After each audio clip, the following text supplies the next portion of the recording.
Side खबरों के लिए सब्सक्राइब करें फ्लेम मीडिया और उसके बाद बेल आइकन को प्रेस करें ताकि सबसे पहले आपको मिले एक्सक्लूसिव खबरें।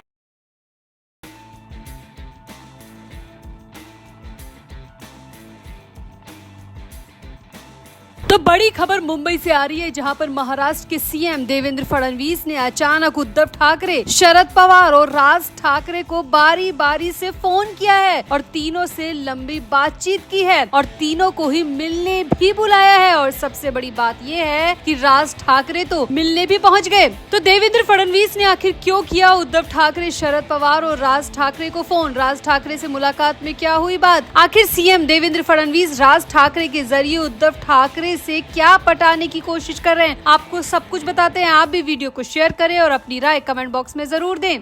तो ये तो आप सभी को पता है कि उपराष्ट्रपति पद के लिए भारतीय जनता पार्टी एडी से चोटी का जोर लगा रही है। बीजेपी ने सीपी राधाकृष्णन को एनडीए का उम्मीदवार बनाया है और अपने सभी सीएम को, अपने पार्टी के बड़े नेताओं को ये जिम्मेदारी सौंपी है कि वो उपराष्ट्रपति पद के लिए ज्यादा से ज्यादा साथ और समर्थन हासिल करें। अब उपराष्ट्रपति पद के चुनाव के लिए बीजेपी ने कमर कस ली है और समर्थन जुटाने में लगी है। अब इसी कड़ी में महाराष्ट्र के सीएम देवेंद्र फडणवीस भी उतर आए हैं। महाराष्ट्र के सीएम देवेंद्र फडणवीस ने शिवसेना यूबीटी नेता उद्धव ठाकरे और एनसीपी एससी नेता शरद पवार को फोन किया। और बड़ी बात यह है कि फडणवीस ने इसी के साथ राज ठाकरे को भी फोन किया और इन तीनों को ही मिलने के लिए अपने घर बुला लिया। अब जो खबर आ रही है उसके मुताबिक राज ठाकरे तो फोन के तुरंत बाद देवेंद्र फडणवीस से मिलने के लिए उनके घर पहुंच गए। अब सामने आया है कि राज ठाकरे देवेंद्र फडणवीस के घर पर तकरीबन 2 घंटे तक रुके और देवेंद्र फडणवीस ने राज ठाकरे के जरिए उद्धव ठाकरे को पटाने की कोशिश भी की। और ये कोशिश आगामी उपराष्ट्रपति चुनाव के लिए हुई है, क्योंकि आगामी उपराष्ट्रपति चुनाव में एनडीए को ज्यादा से ज्यादा समर्थन चाहिए। अपने उम्मीदवार सीपी राधाकृष्णन को जिताने के लिए एनडीए पूरा जोर लगा रही है। इसीलिए देवेंद्र फडणवीस ने उद्धव ठाकरे और शरद पवार से भी समर्थन हासिल करने के लिए राज ठाकरे के जरिए रास्ता बनाया है। महाराष्ट्र के मुख्यमंत्री देवेंद्र फडणवीस ने कहा कि मैंने उद्धव ठाकरे और शरद पवार से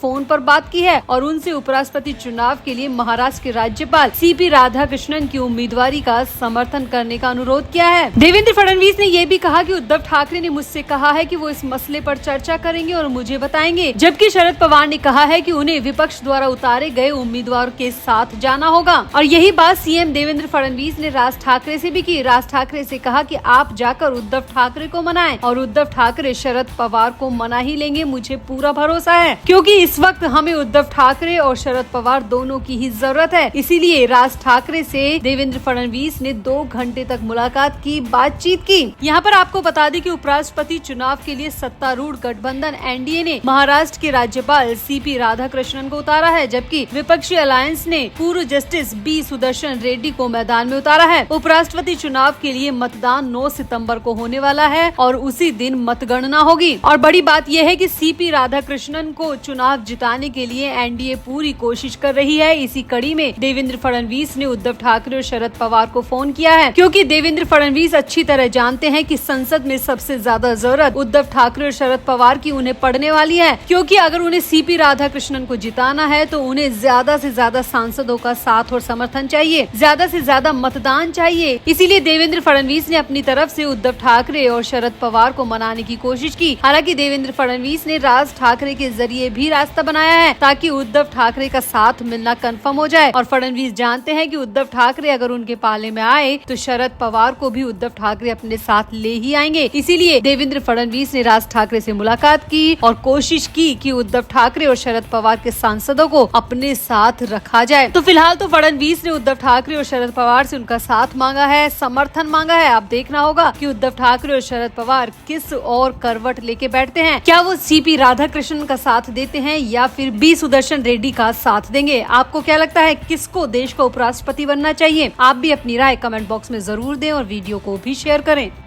तो मुख्यमंत्री देवेंद्र फडणवीस ने कहा कि उनकी सरकार मुंबई महानगर यानी MMR में विकास को बढ़ावा देने के लिए रायगढ़ जिले में तीसरी मुंबई डेवलप करने जा रही है और इसके जरिए महाराष्ट्र के आर्थिक विकास में एक नया अध्याय लिखा जाएगा। मुख्यमंत्री ने वर्ली में दिग्गज ग्लोबल इन्वेस्टमेंट बैंकिंग कंपनी के नए ऑफिस का उद्घाटन किया और उसके बाद निवेशकों के साथ चर्चा के दौरान तीसरी मुंबई प्रोजेक्ट के बारे में बातचीत की। मुख्यमंत्री ने बताया कि तीसरी मुंबई के निर्माण के लिए प्राइवेट सेक्टर के साथ मिलकर काम करना होगा। ये नया शहर अंतर्राष्ट्रीय विश्वविद्यालयों के केंद्रों की मेजबानी करेगा और मुंबई और महाराष्ट्र दोनों के आर्थिक विकास में बड़ी भूमिका निभाएगा। इस प्रोजेक्ट में medical college, innovation centre, research facility शामिल होंगी। उन्होंने कहा कि गोल्डमैन के नए ऑफिस का उद्घाटन राज्य के लिए गर्व की बात है। ये महाराष्ट्र के कुशल कार्यबल, मजबूत बाजारों और निवेशकों के अनुकूल वातावरण को पुष्ट करता है। फडणवीस ने यहाँ पर बताया कि तीसरी Mumbai quantum computing, AI based system जैसे रिसर्च में एक प्रमुख योगदान देगा। इस तीसरी मुंबई से न सिर्फ यहाँ के लोगों को बल्कि इस पूरे शहर को, पूरे राज्य को बहुत ज्यादा विकास मिलेगा। इसके जरिए कोस्टल रोड, अटल सेतु और वर्ली सीवरेज लिंक रोड जैसों को सीधे कनेक्टिविटी दी जाएगी और तीसरी मुंबई पहुंचकर इन्वेस्टर अपनी और राज्य की दोनों की विकास में भागीदारी निभाएंगे। कुल मिलाकर सीएम फडणवीस ने कहा कि तीसरी मुंबई प्रोजेक्ट महाराष्ट्र के लिए एक बहुत ही अनुकूल प्रोजेक्ट है। इससे न सिर्फ रोजगार के द्वार खुलेंगे